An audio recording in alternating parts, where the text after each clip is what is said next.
The following program is a Town of Colony television production of the William K. Sanford Town Library. It goes all my life's a circle, sunrise and sundown. The moon rolls through the nighttime till the daybreak comes around. And all my life's a circle, but I can't tell you why.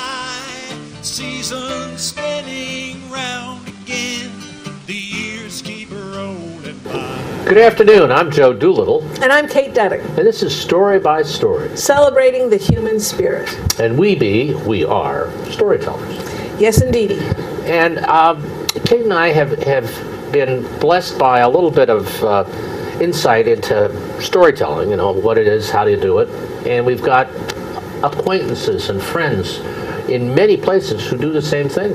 And we're going to spend an hour kind of sharing time about storytelling and sharing time with one of our friends and hopefully encouraging you to maybe try to come out and listen to a storytelling program, or better yet, come out and tell a story. Mm-hmm. Or at least with your family and loved ones. That's true.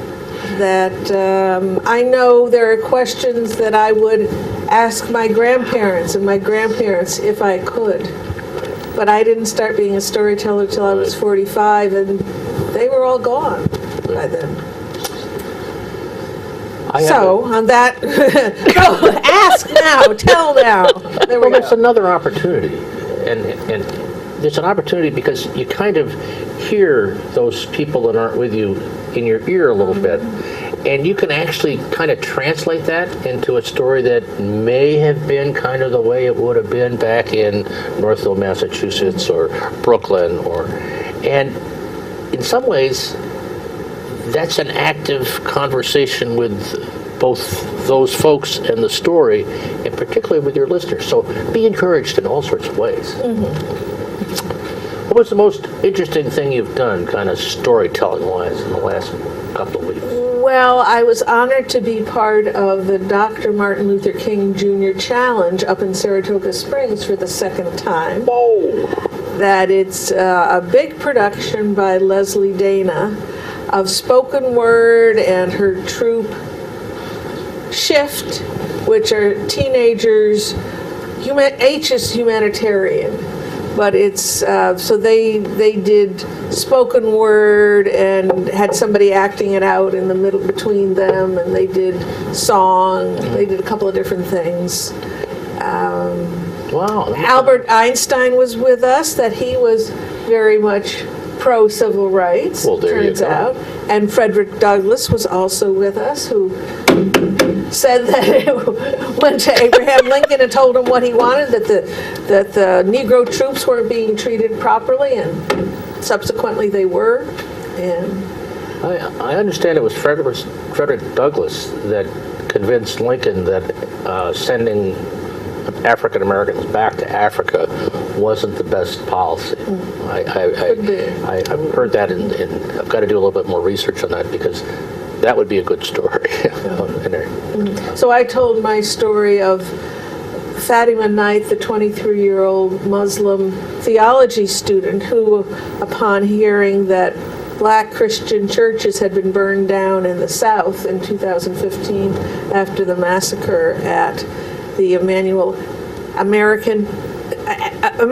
African Methodist Episcopal Church in Charleston. They're just four nouns that's hard for me to put together there. She decided to raise money to help rebuild the churches, the Christian churches.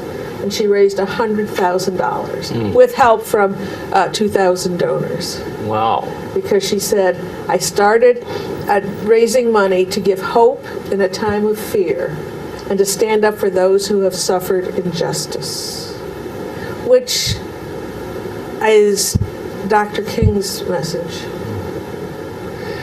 Yeah, I would think that or one of his many. It's interesting. I was in Saratoga for Martin Luther King's night as well at Cafe Lena. And one of my dear friends who I have not spent enough time with, Reggie Harris, who's a folk singer, and his best friend for 30 years, Ed Greenaway, did a program on Deeper Than Skin, and it was their collective stories. And they both kind of have family roots in the James River Valley of Virginia. One is white, one is black. And I gotta say that the combination of the music and their own narrative was riveting and powerful. And so I wasn't telling, but I was there, and and Reggie lives in Schoharie, and he spends a lot of time on the road, and he says, we got to have coffee. And I says, I'm going to send you an email, and I'm going to give you 30 dates. but anyway, so I have to do a little plug. My other opportunity in storytelling was being at the open mic that we run up there. I don't always get up there, but it was just an electrifying kind of crowd, very supportive, very great stories, some new tellers, which is always a great thing. So we'll talk about our open mics, but the one at Cafe Lena is special in a lot of ways. They've renovated that space to that historic legend of a place, so it's really even better to listen to entertainment. And there's always an interesting group of people there, so that was my break. Excellent. And actually, we might, now that I think about Cafe Lena, don't we have one of the instigators of our open mic here with us? Well, yeah, I was the initial instigator, and I quickly asked and who would like to run this now that we have permission to do that? Now that we have permission to show up, who's going to take it on? And Christie Keegan was one of the persons who who raised her hand. I thought you said who wants cake, and I said me. Yes, I was answering a different question. Well, Christie Keegan is our featured teller, our guest today, and she is an accomplished storyteller. I have to say she's a social activist. When I think about you, I think about traveling for some reason, because one of the early conversations we had was about the Volkswagen trip across the country when you were just out of college, and somehow that says a lot about the way you go through life. You just kind of love the journey, and you make things happen when you go, and so it's nice to have you with us. Well, thank you. Although that trip was in my mid-40s. Well, you felt like you were 20, didn't you? Oh, good comeback. You felt like you were 20. I got to cover up somehow. No, that was good. Good comeback. Thank you. It's lovely to be here. It was some important phase in your life. It was definitely an important phase. Or between phases or something. I have to, I'm going to look at you really a lot differently now. No, it wasn't in your 20s, but that's okay. Christie, help us with kind of the beginning of you as a storyteller, because I only know you as a storyteller, and we've had several gigs we've done together that have been more than memorable. Some of them have even been fun, but that's another story. You remember the gigs from hell is really the gigs, only our audience is other storytellers. That's right. Yes, that's right. Yes. Although those are often the best. I have to say, so I got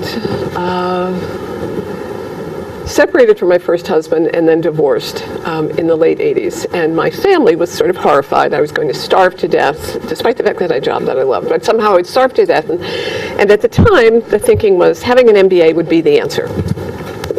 I didn't think it was a good answer, but my family thought it was a good answer, and I was being, for once, a relatively good child. So I enrolled at Simmons in their MBA program, and I was working at a graphic design firm in Boston. And so I was kind of juggling these things, going through life single. And the statistics professor, I had to go back and take some math because it had been low these many years since I'd been in a math class. And my statistics professor was driving everybody crazy. It was nightmarish. And people kept dropping out. The attrition was incredible, and so finally a group of us hired a TA. Anyway, to shorten this up, I ended up in graduate school, not really sure why I was there. At the same time, there was enrolled in my graduate program a physician who enrolled in an MBA program because she realized she couldn't become a physician and run her own practice without having an MBA. So she came back from a conference one day and she said, you know that thing you do at the zoo? Because at the time I was volunteering at the zoo as a docent, and I was telling stories about animals, but I was doing it not kind of the way that we do what we do, or not having any idea that other people did this. She said, well, that thing that you do, though, that I've seen you do at the zoo, other people do that. This guy just did this at a conference, and she handed me a bunch of papers. And one of them was something for sharing the fire. And the other was for a workshop with J. O'Callahan, whose name I recognize because I lived in Boston and I adored him. I used to run out of my office and sit in my car and listen to his stories from Pill Hill during my lunch hour. And so I went to his workshop, found myself in the company of some very accomplished tellers. I was the only newbie. It was on a marsh in Marshfield, thinking to myself, wow, I have no idea what these people do, but I'm having a very good time not knowing what I'm doing. And it was the not knowing what I was doing. It was the first time really that I'd been, and I've had a lifetime of not knowing things, but it was the first time I was not knowing something that was taking me in a direction I wanted to go. And so shortly after that, I went to Sharing the Fire. Which is? Which is a storytelling conference run by, now called the New England Storytelling, Northeast Storytelling Nest, I have to remember that, which was then held at Lesley College, which is how long ago this was. Right before, the October before that, though, I ended up in Jonesboro at the National Storytelling Festival, which is an enormous thing in Tennessee, Jonesboro, Tennessee, that happens annually the first weekend in October, where I was completely surrounded by storytelling and watched people who I would later meet and later become colleagues with. So that's kind of how I got here.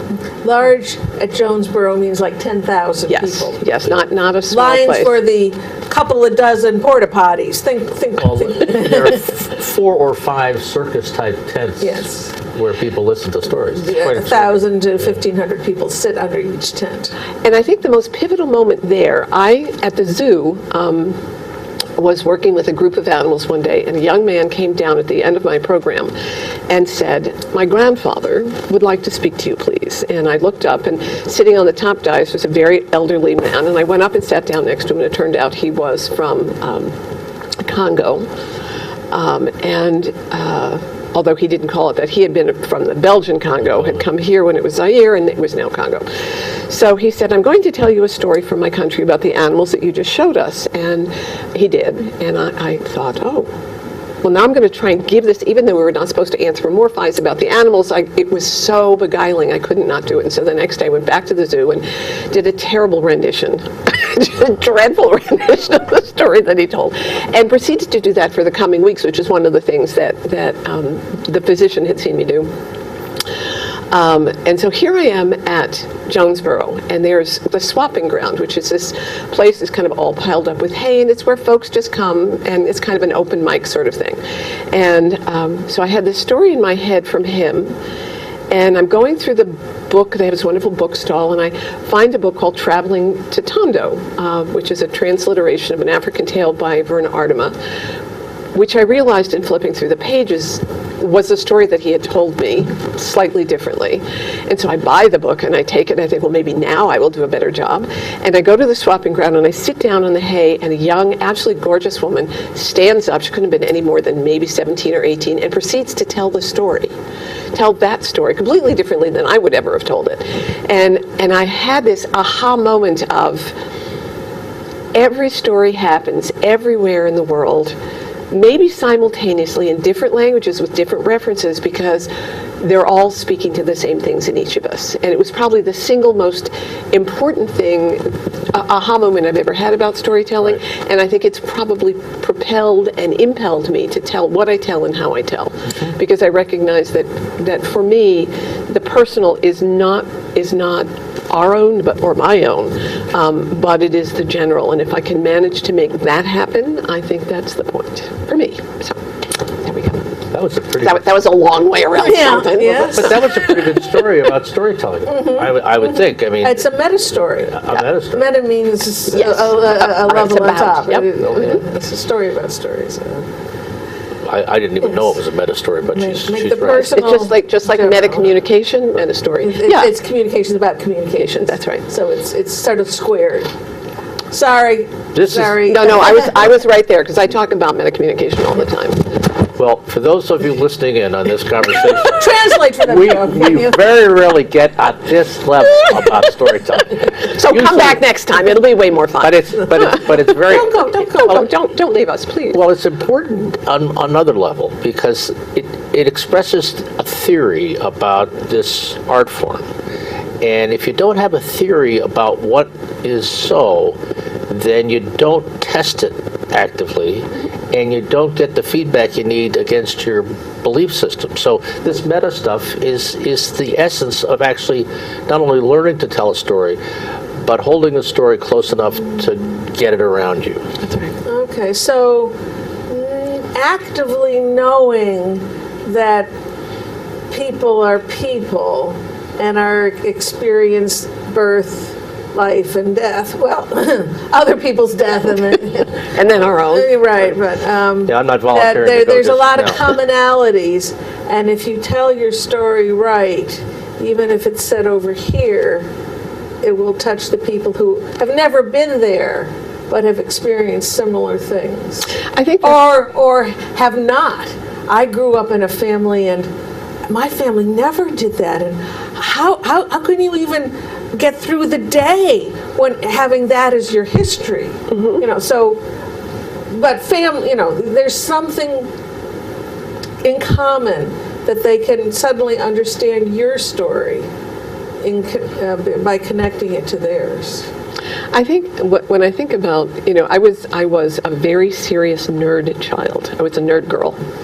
Hard to believe. Nerd girl. Nerd girl. Yes.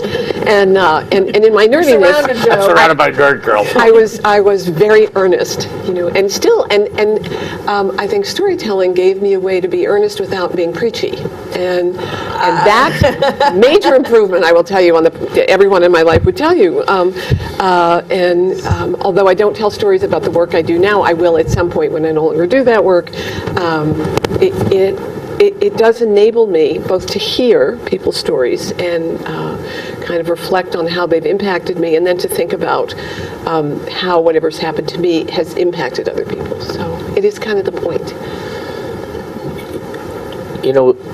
Kate, we've been talking about storytelling at several different levels. Bring the balloons down. Bring the balloons down. There we go. I think it may be time for us to ask Christie to I tell think a that's story, wise don't you think? comment of yours. And of course, now you're out there, you're going to listen to this story with a very discerning ear, I know. Or just Yes. enjoy it. Oh, just shut your eyes, put your feet up, make yourself to home. So let me see. Which one will I tell first? Okay. This doesn't really have a firm title yet, so make up one for me. You can send in your suggestions, and Kate will tally them, and we'll end up with one. It was Christmas Day at the Pine Street Inn, the oldest and largest homeless shelter in Boston, and I was there to serve dinner for the third year in a row. And I was standing inside the doorway of the kitchen holding a large pan of mashed potatoes, waiting for the prayer, because the prayer was my signal to step into the dining room.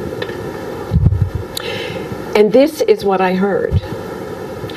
And so on this Christmas Day, I invite you to look inside yourself. And if you like what you see, then dance with it. But if you don't, then I invite you to learn some new steps. And once you have done that, I invite you to look at the world around you. And if you like what you see, well, then dance with it. But if you don't like what you see, well then, I invite you to teach the world some new steps. I was floored. This was not the prayer I was used to. Normally, prayers at the Pine Street Inn on Christmas Day were kind of drive-by blessings by religious luminaries from greater Boston. And you could tell by the way they were dressed, they barely took off their coats, and they were definitely on their way from some very nice religious place to some place much nicer than the place that we were standing at that moment, which was terrazzo floored and tile walled with grills on the windows and dreadful fluorescent lighting. But this guy, this man who delivered that prayer, was not like those people. I could see him at the other end of this long table with probably 70 people total, 35 on each side. And he was dressed in a camel's hair coat with a scarf wrapped twice around his neck, and he was tall and slender with beautiful silver hair that swept back from his forehead and just touched the top of that scarf. His voice was deep and sonorous and patrician, and I was blown away, not only by what he said, but how it made me feel inside.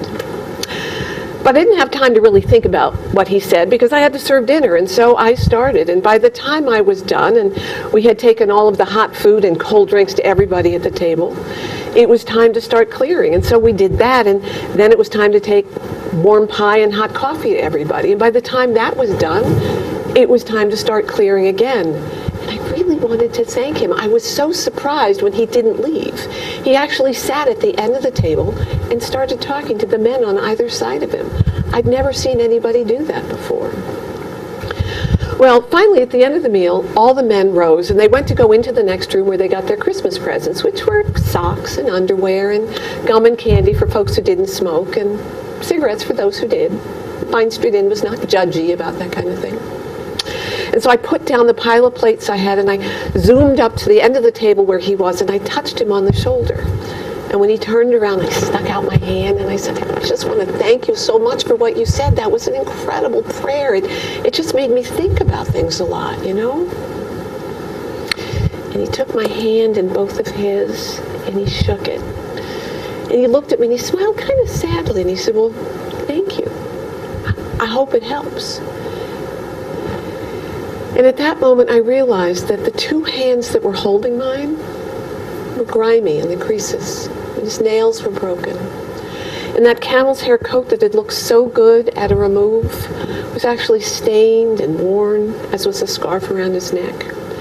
And his hair touched his scarf not out of a fashion statement, but because it needed he needed a haircut, and he was not very well shaven, and he smelled terrible. And I realized that I had just gotten an incredible blessing, a blessing that had mattered so much to me from a homeless man. As he walked off, I turned around and picked up the dishes and tried to wrap my head around this. I come from a do-goody kind of family. We do charity work. We give money to charity. We volunteer for things. I'd certainly seen my mother and my grandmother give money to homeless folks before. But I had always somehow seen it as a from us to them. I had never understood that this was a mutual kind of agreement.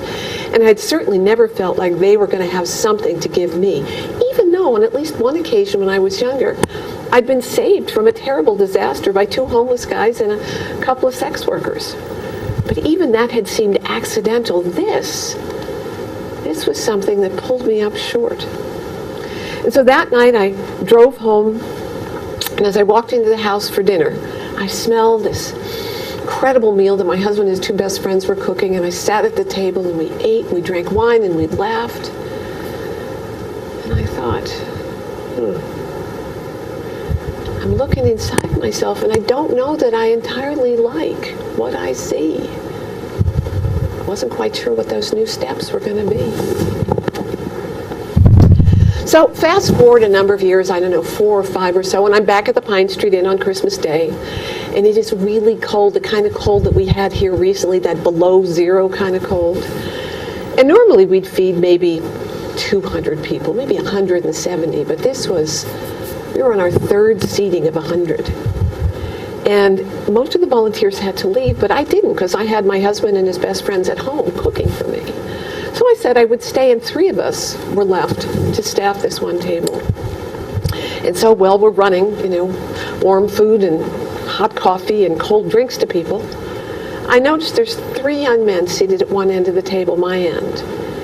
They're in their early 20s, and they're laughing, and they're having a great time. And so I made sure they got seconds, because it was definitely our last seating. We'd already packed up all the food for the van we were going to. And then when it came to pie, we had lots of pie left. And so I gave them seconds at the first seating. And then I had more pie. So I went over. And instead of asking them if they wanted more, I slid into a chair next to them. And I said, so where are you from? They looked at me kind of surprised. And then two of them said, in concert, from Queens. I said, Queens, where? Well, Bayside. Where in Bayside? 125th Street. Well, I grew up in the corner of Valley Pond Park. And where'd you go to school? And we proceeded to have the kind of conversation that I, and probably you, and I'm sure you, have had with people in subways and trains and airports and new neighbors and colleagues. The kind of conversation you have with anybody that I didn't know you could have with homeless people. And so finally, they were kind of done, and I looked around and said, well, I better get back to work, and they're going to fire me, and everybody laughed, and I picked up the dishes, and I went back into the kitchen. And then I stepped into the dining room one more time to see if I'd forgotten anything.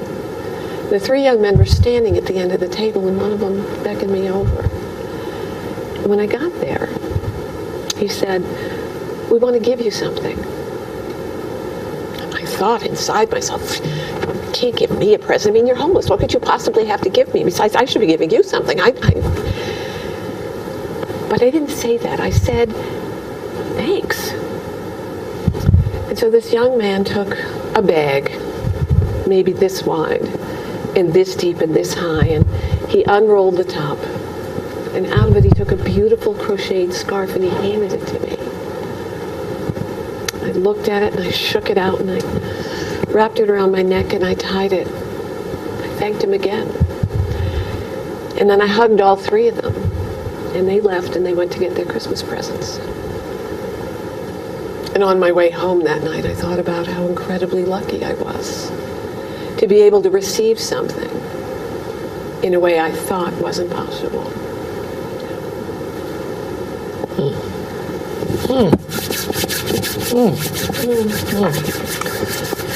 Wow. It's my new favorite story to tell.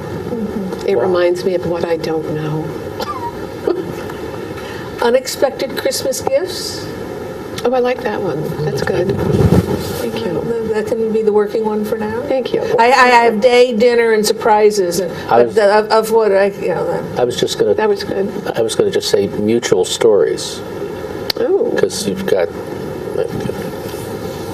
mutual gifts. I know. Wow.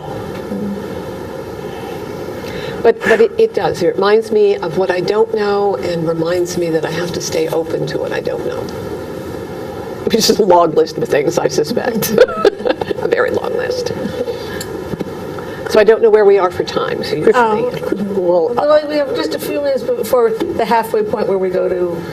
Well, let me ask you one question about the story. And I think before we started the broadcast, we were talking about, sometimes it takes time for a story to percolate. And, this one must have happened somewhere around the before you went on your trip. Yes.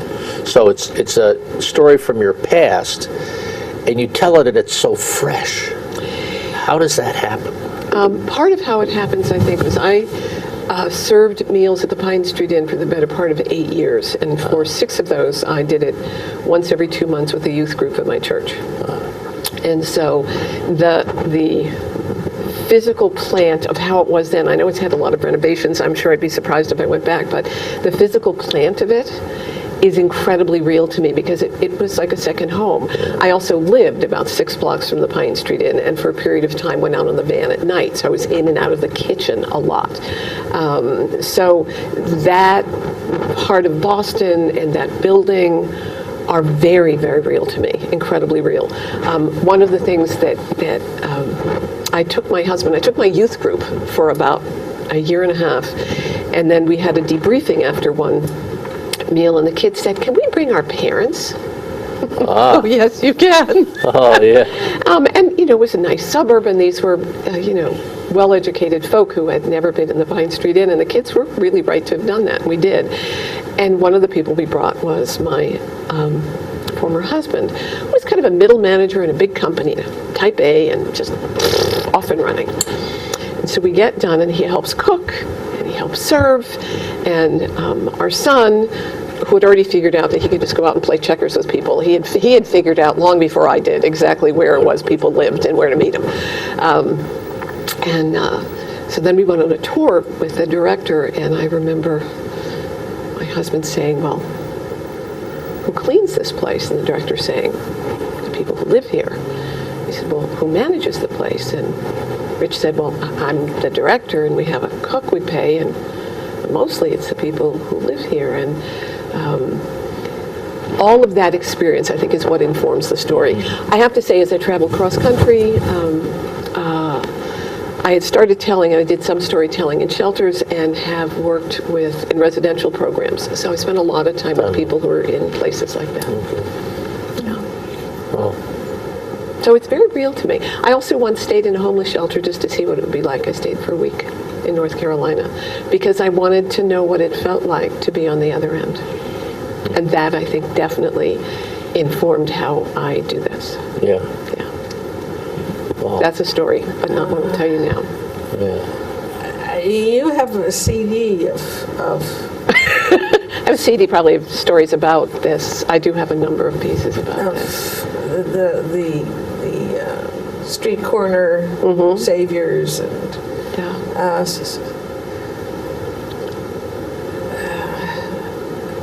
And there's another piece about my help from the Yeah. homeless. I don't know.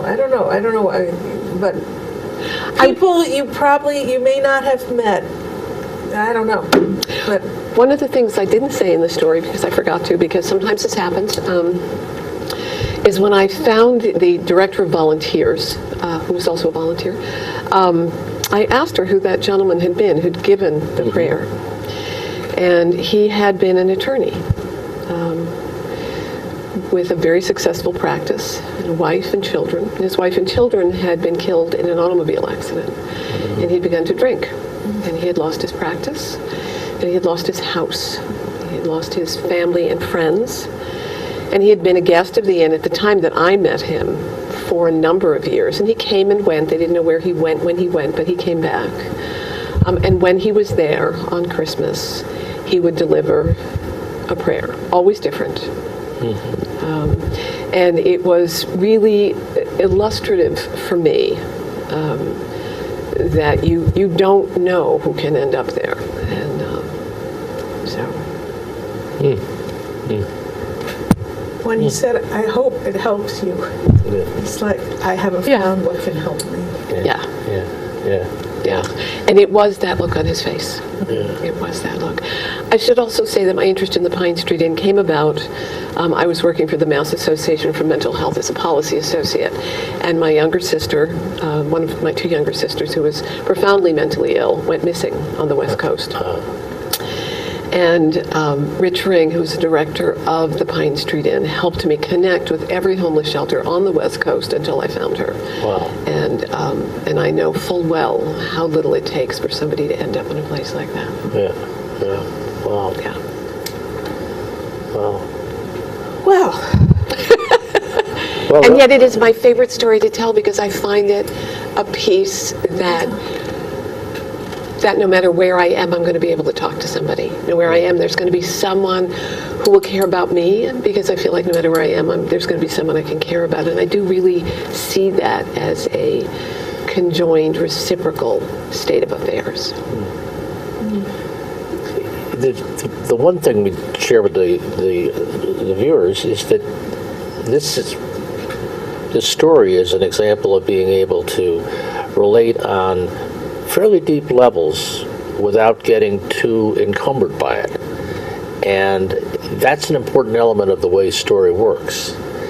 And the other bit of reference that I would share with you is there's a resonance that happens during storytelling. There's a thing that you begin to relate to what Christie's saying because somewhere in your life similar things have happened to you.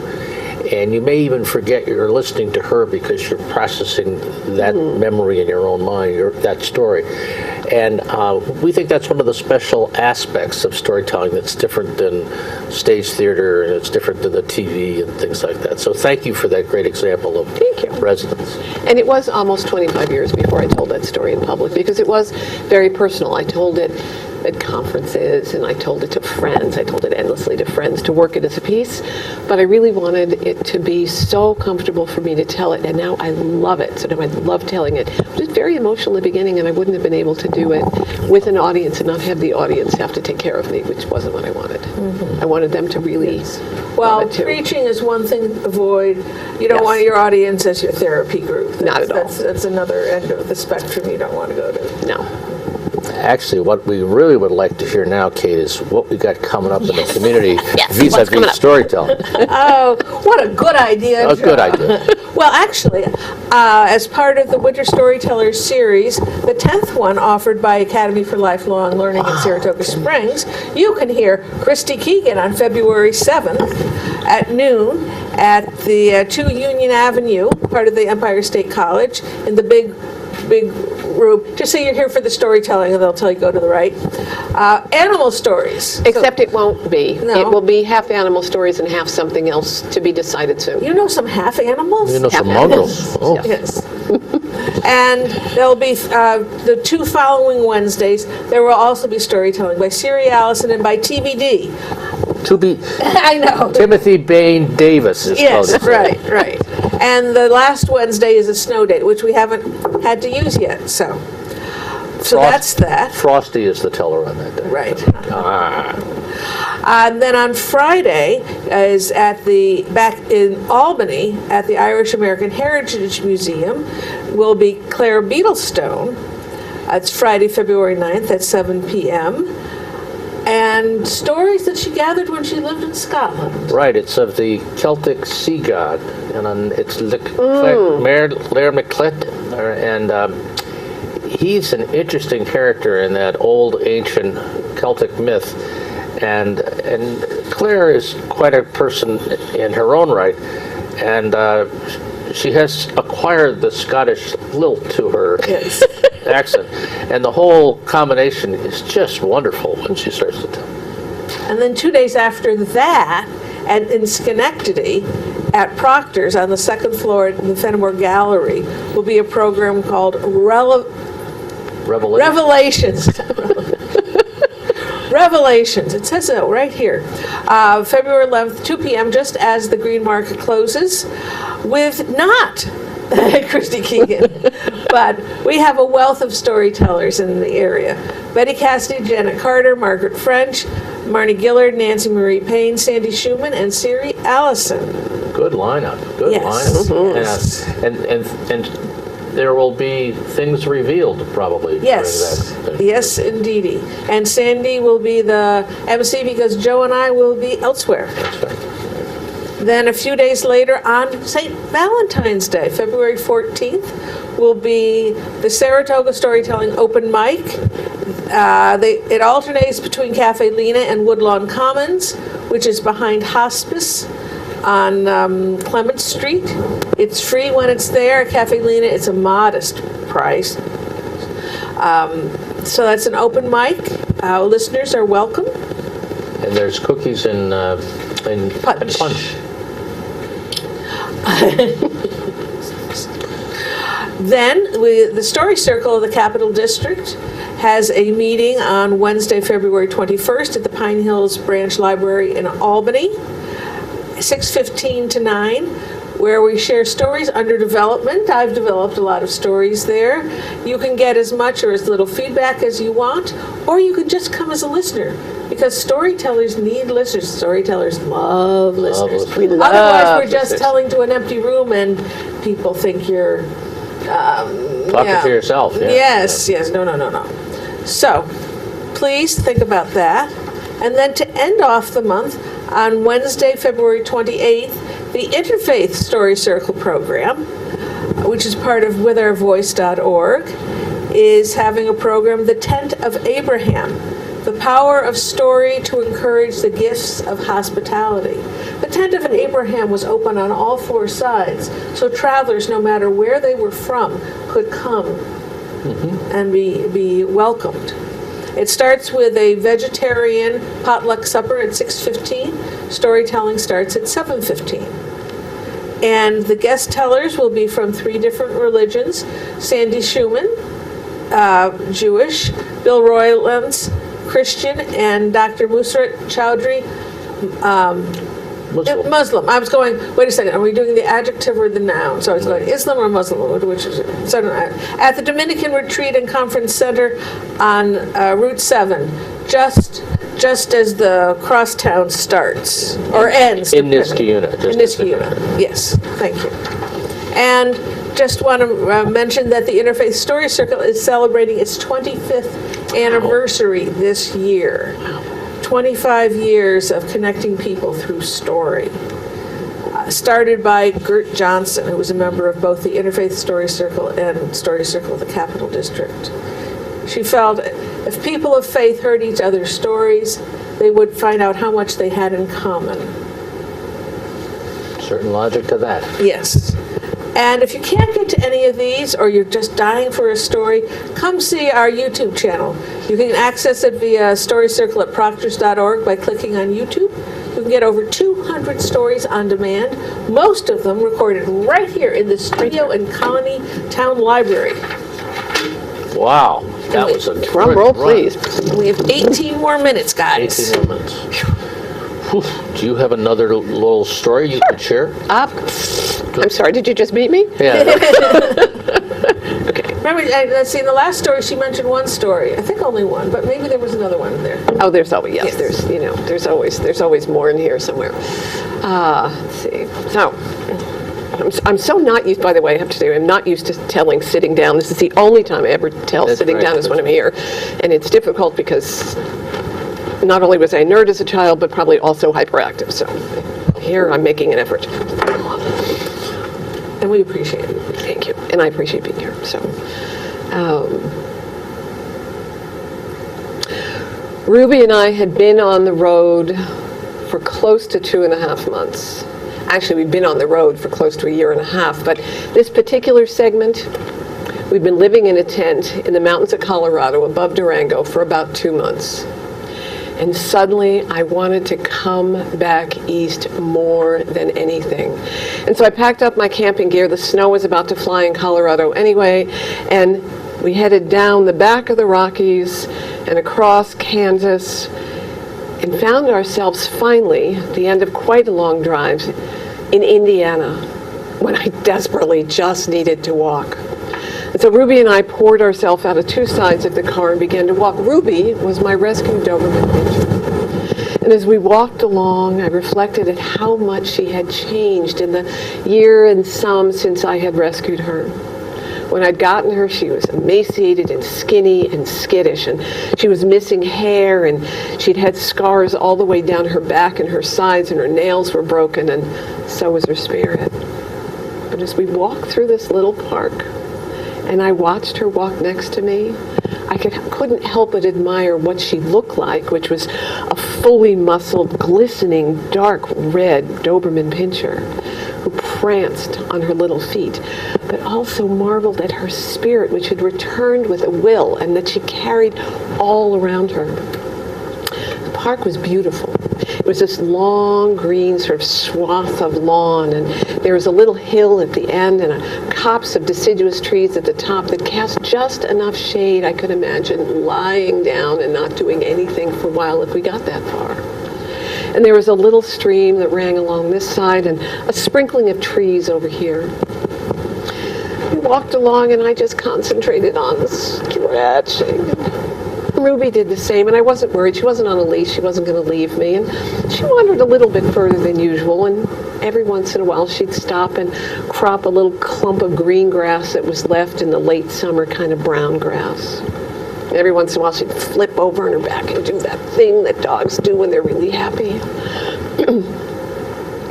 We got about halfway across this patch of grass, and I saw coming out of the trees at the top of that hill a little boy running straight down the hill. And he had blonde hair that was kind of flopping around his head, and he had on a little polo shirt and shorts and sneakers, and his little legs were kind of wheeling, and his arms were waving, and I could hear him yelling something, but I wasn't really sure what it was. And to be truthful, I didn't pay any attention to him because he wasn't my problem. And I kept walking. We went a little bit further, and I looked over, and Ruby was a little bit further than she usually was, but she looked at me, and I knew she knew where I was, and I wasn't worried. this time I was a little bit closer to the bottom of the hill, and I could hear the little boy.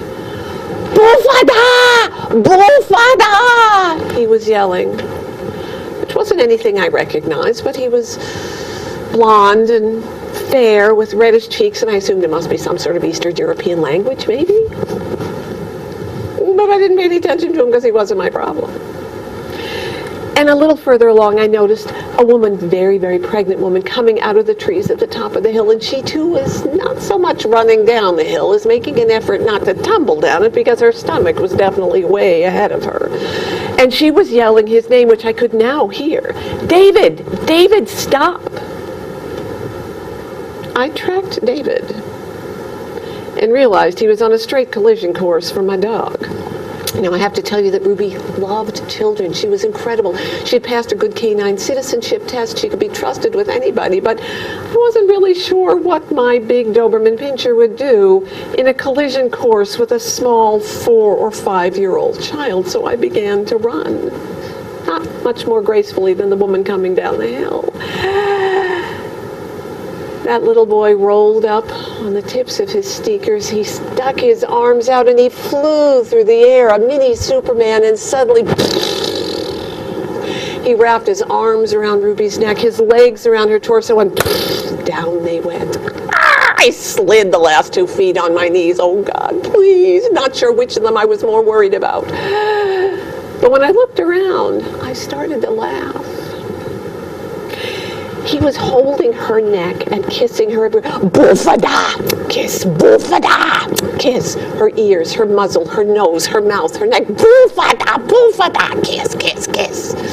She was licking as good as she was getting kissed anytime she could actually get her tongue out of her mouth enough to do it. By now, the woman had sunk down on her knees next to us, and she was crying.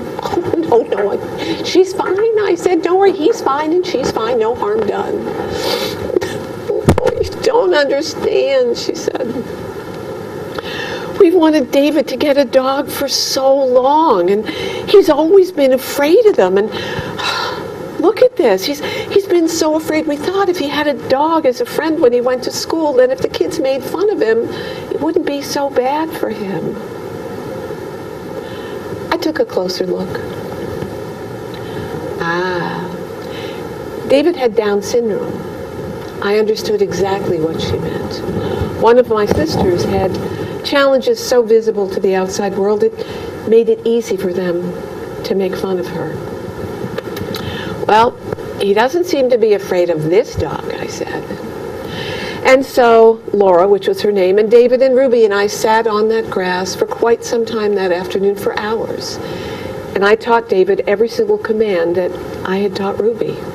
I taught him how to make her lie down and sit and roll over and high five and shake. He was brilliant. It's actually really easy to work with kids with Down syndrome. They tend to be a little black and white, and so he got it down perfectly, and Ruby responded to him as if she'd been working with him forever. And I talked to Laura about what it took to train a dog like Ruby. And then it was time to say goodbye.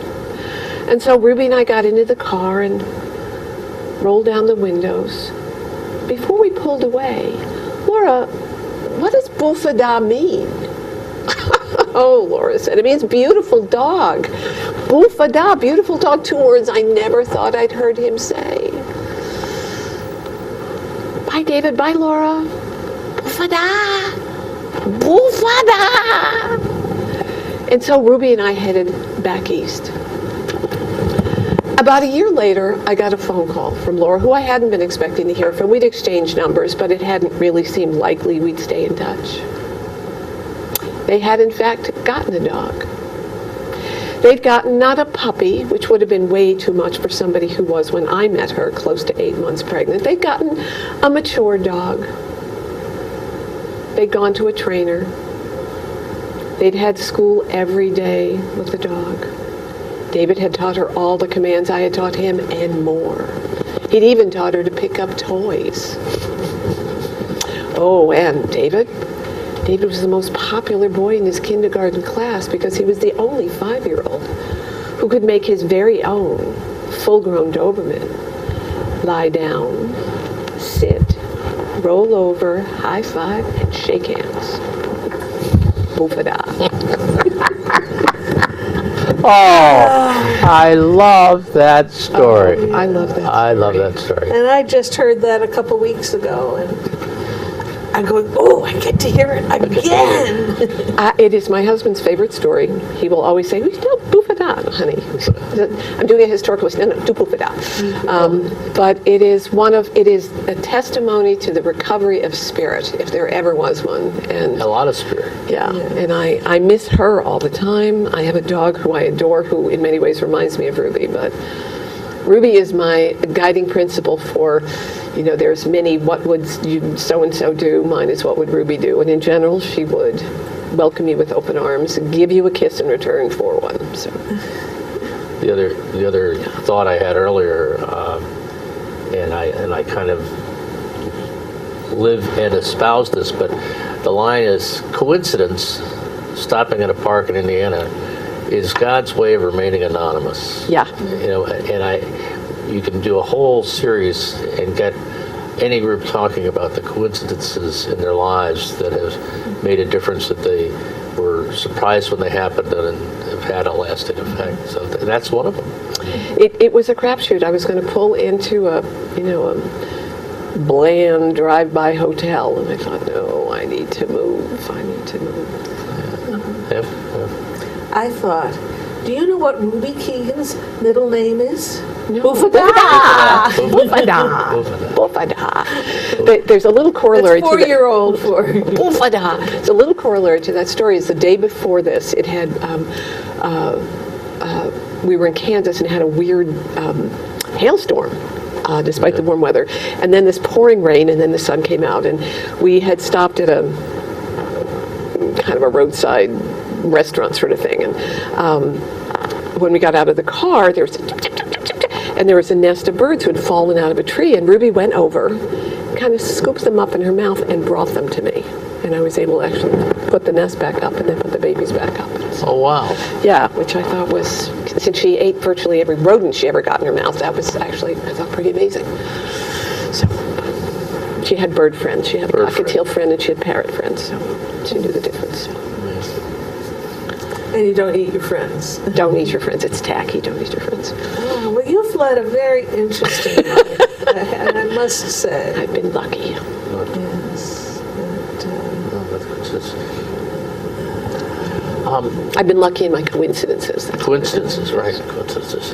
And people might be interested in what you do professionally, because What's your day job? What's your day job? Another coincidence, actually. So I arrived back here. I don't know where I'm actually going, but I'm going to visit a friend in Schuylerville, and the tie rod on my car broke as I got off the thruway to come through Schenectady. So I was out of money. I needed a job, and I got a series of strange jobs, briefly, a horse farm and a couple of others, and then ended up being a finance person at a not-for-profit who wanted somebody to run groups. And so I went to what was then called Domestic Violence and Rape Crisis Services, Saratoga County, to get training in running groups for victims of domestic violence. And I liked the people there so much that I became a volunteer for their agency, and a year later they asked if I would run their shelter. So they're now called Wellspring, but I'm a legal advocate for Domestic Violence and Rape Crisis Agency that serves all of Saratoga County, as well as sexual assault victims in Washington County. Yeah. So that's my day job. That's your day job. My day job. Yeah. In which, actually, I hear a lot of stories that make me reflect on my life, but I also work with people to reframe their own stories. For anyone who's going through transition, storytelling is not just something you do for the public, it's something you do all the time. And for many of the people that I meet, the men and women that I meet, their ability to get through what they've gotten through and rewrite their story and then go on is pretty inspiring. Very. Yeah. I had a little of this. I was working at a place and I felt I had been treated very, very unfairly, and I got clinically depressed. And I got some drugs because my brain chemistry was all mucked up, through an MD, okay, not tough. and I had a therapist, and she said, "Has all your time at this place been horrible?" I went, "Oh, no, it's just the last 20%." And it was like, right, 80% really was good. Okay, and that helped. That was like a little turning point. Coming out of the depression. Asking people to remind themselves of where they have been before, of what has been different, of where they've had agency. It's how we coach each other when we do that, and I think it's not really different than when you work with anybody who's been a victim of trauma. You invite them to imagine there has been something else. Can they connect with that something else, which then becomes the point of storytelling. So. Yet another gift. Yet another tale. Yeah. Yet another tale. Wow. So, well, this has been a far-ranging program. We never know what we're going to.